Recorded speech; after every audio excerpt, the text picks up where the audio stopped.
Hi, it's Rupert here from Action Coaching Kinross, and I'm joined today by Claire Middlebrook of Middlebrooks in Edinburgh.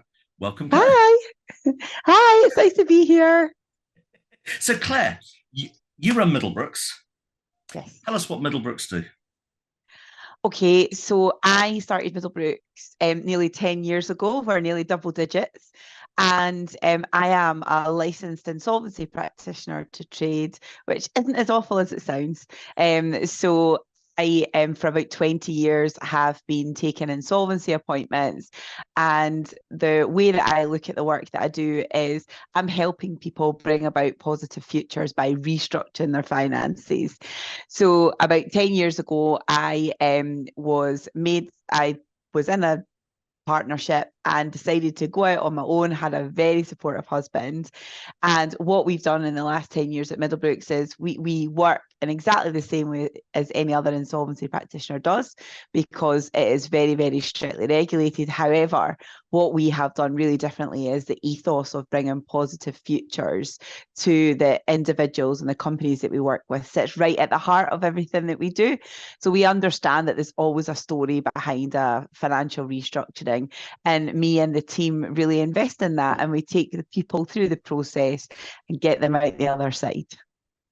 Fantastic. So, your people's help in times of trouble. Yes, yes. We in a capitalist economy, which is what we all work in the UK, there will sometimes be business failures. It's the nature of things. Or I'll quote one of my favourite Disney films, The Lion King, it's the circle of life. And what we do is we help wind up companies or restructure individuals' finances within the legislative framework. And sometimes that just needs to happen. And what we do as part of that is some financial re-education as well. And we see people from all walks of life, and it is really interesting hearing the stories behind how people have run their businesses, how people have maybe run their finances, and it can be quite emotional at times. So one of my top tips is always to have a packet of tissues in my handbag, because we sometimes do need to have a little cry to get through these things. Yeah, no, emotions incredibly powerful. So, what took you into becoming an insolvency practitioner in the first place? Well, I promise you, when I was a little girl at 5 years old, I didn't want to be this when I grew up, to be fair. Um, I did at university, I did business and marketing. And so in my 20-year-old head, when I finished university, I thought, well, I've got the marketing bit of things. I think if I could get the numbers side of things, I will be an attractive employment proposition for someone. So I, straight after university, trained as a chartered accountant. And in those days, they removed the need for you to train as an auditor to be a chartered accountant. So I joined a big five firm at the time. The firm's no longer with us, not because of me, but I joined a big five firm, and there was a huge intake, and I was allocated to go into their restructuring division. So I started off my career as a trainee chartered accountant in an insolvency department of a big firm, and it was just great. I loved it's a real hybrid of law and numbers and people.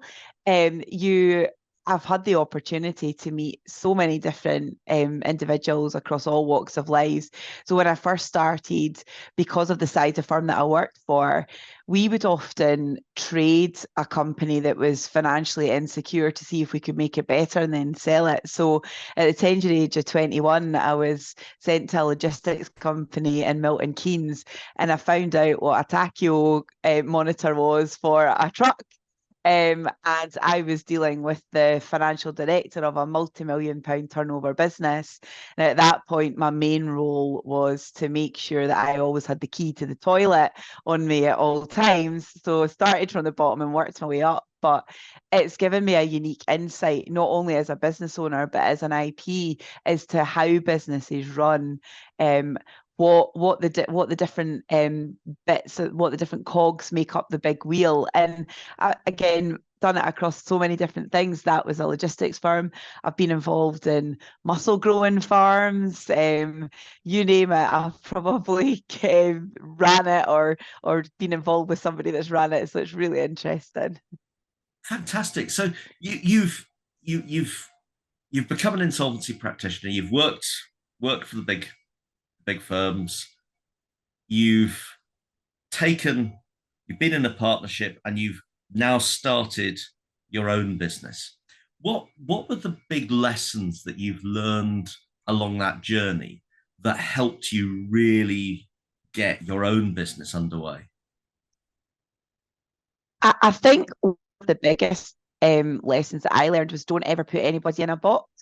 It's quite tempting, and there's good and valid reasons for it to have strictly set out roles within a company. And a good friend of mine often quotes Formula One pit stops and how everybody knows exactly what they need to be doing. And yes, everybody does need to know exactly what they're doing in order on the day to day. But I think letting people out their box every once in a while to have a look at things differently is invaluable. It certainly was for me starting out. Um, I, I really enjoyed the variety that I was offered, and I've been quite fortunate in all the roles that I've had, that I've worked with people that have allowed me to step outside my box. And that's something that I do on the daily in my own business. I often speak to, well, in fact, on the daily, I speak to the team about how their work is going, how things could be better. And that's woven into the fabric of how I've I've created the team that I've got. I'm extremely fortunate that we're an award winning team. We won Insolvency Team of the Year at some awards in London in November last year, and again for the Global Financial Awards, we've just been awarded the Insolvency Firm of the Year again in 2024. And I think that having the ability to take a step back and allow people out their box has really, really contributed to that. Another thing that I'm quite comfortable with as well, as a result of the work that I've done, is I'm quite good at disrupting my own business as well. I'm actually quite good at taking a step back from it and saying, right, what needs to change. Now it's not change for change's sake. And to be fair, I have tried to change too many things at the one time and realized that that's also not a good thing to do. But I'm not precious about keeping things the way that they are just because they've always been like that. I think that that's a really great lesson that I've learned. And in the last 10 years specifically of running Middlebrooks, I used to always say, and I've got previous colleagues that have subsequently come and worked with me at Middlebrooks, and this colleague said to me, "Oh, I remember when we worked together years ago, Claire, you always used to say every day's a school day." And it was just something that I would say. But actually, my biggest lesson is every day is a school day.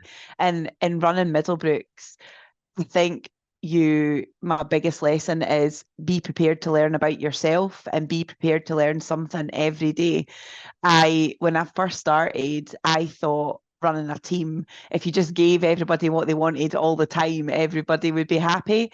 What I found that led to was an incredibly stressful environment for me. And then as soon as I couldn't give somebody what they wanted, the wheels sort of came off. So my everyday as a school day is starting to learn on my own management style and how I deal with that. So I'm always constantly reading books. I'm a bit of a geek when it comes to that. I do like a book. So I've got lots of books with little post-it notes, and I keep little laminated cards everywhere to remind me of good lessons and stuff. So yeah, those are my three things.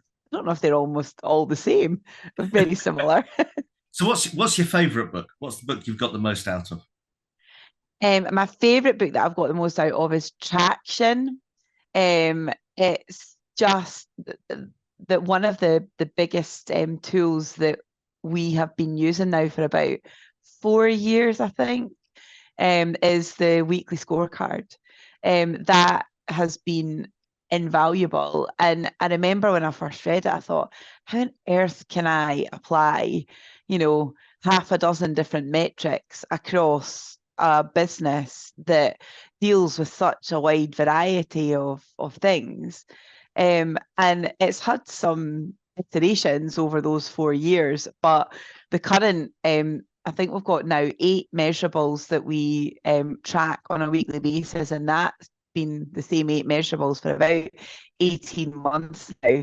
So I think we've got the right ones. And it's fascinating, and it's been total game changer for me as a business owner.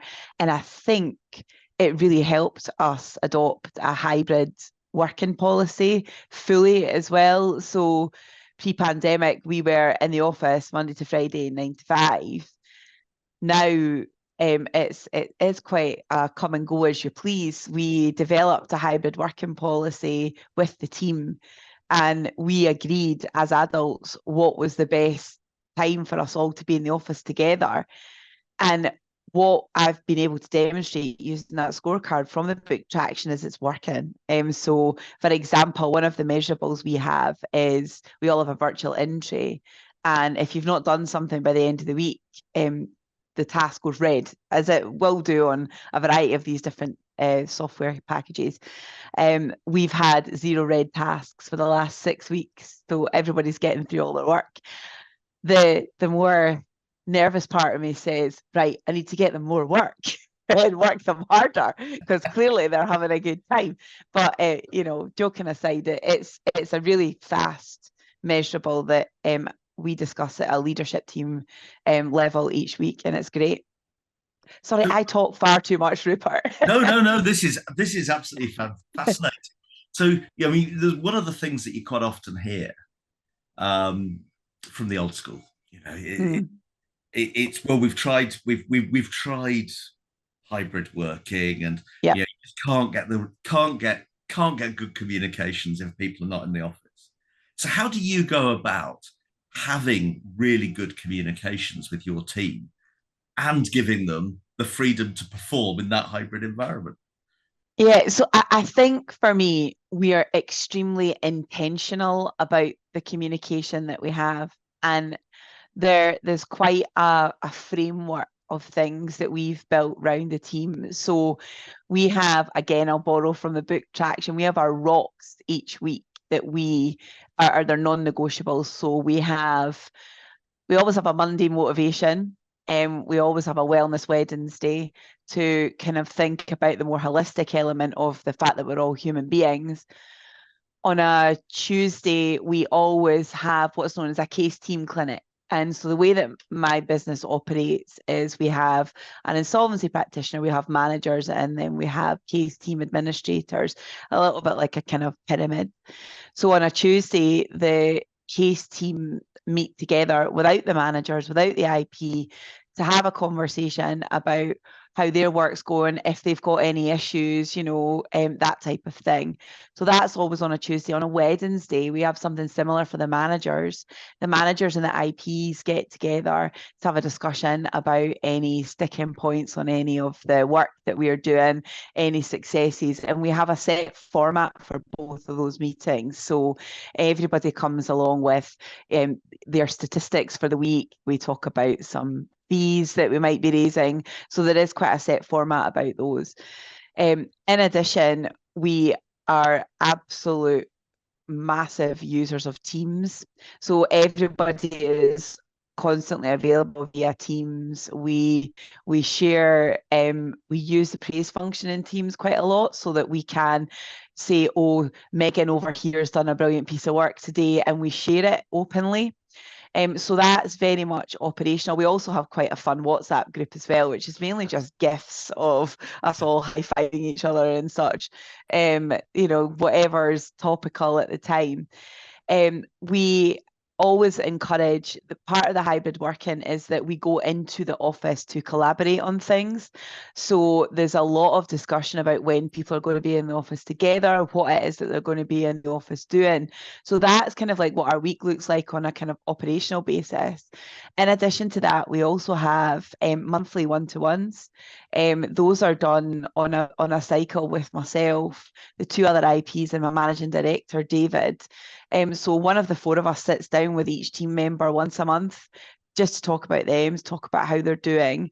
And that again takes you away from the day job, takes you away from the operational. It's a bit more strategic, and you get to have a thought about how you're performing as well. And for the good, and maybe where the support is needed too. So there is quite a big framework sitting around the team. We also, before COVID had even hit, we spent a lot of time on our team culture. So I actually have laminated on my wall here the Middlebrooks culture. It's called SPICE, and that's the acronym for support, positivity, improvement, commitment, and engagement. And we actually outlined what behaviours we wanted to see. And what that has allowed us to do in a hybrid environment is quite quickly say, or quite quickly notice, when somebody isn't themselves. We have a strict camera on policy as well when it comes to these types of chats also. So we're fortunate that we'd put in some work prior to the pandemic, which actually paid off in this hybrid working environment. What I didn't want to do was have a hybrid working environment where it was, you've got to be in the office on a Monday, you're on a Tuesday, you're on a Wednesday. We wanted it to be flexible, and it really is paying dividends now. The team they go above and beyond. They're just amazing. They're fantastic. It's brilliant to hear, and it's lovely hearing how culture's at the heart of everything. And you've Yeah. got what I suppose to the outsider could be a very analytical and um, probably hard nosed and unfeeling um, Mm-hmm. potential role that you've Yeah. turned into something that's hugely about the people, whether it's the clients or the people within the organization. And that's just inspiring, and you've used the word several times, human. It is. I mean, my Middlebrooks' biggest asset is its people. And a colleague of mine, Scott, sometimes my analogies are not the best, and actually he's told me that sometimes they're not even politically correct, I don't think. But I often say, if we were a factory, my main asset would be my machines, and I would oil and I would maintain my machines. When I use that analogy on people, I possibly might get myself into trouble. And he does say, please stop saying you're going to pour oil on me. It's all done in, friendly banter. But it is that I guess, coming back to your earlier question about biggest lessons, that was uh, dealing with the culture, dealing with the people as human beings, not having a them and us attitude was genuinely a real game changer for me. And it actually does make life easy. Even another favourite book of mine is Crucial Conversations.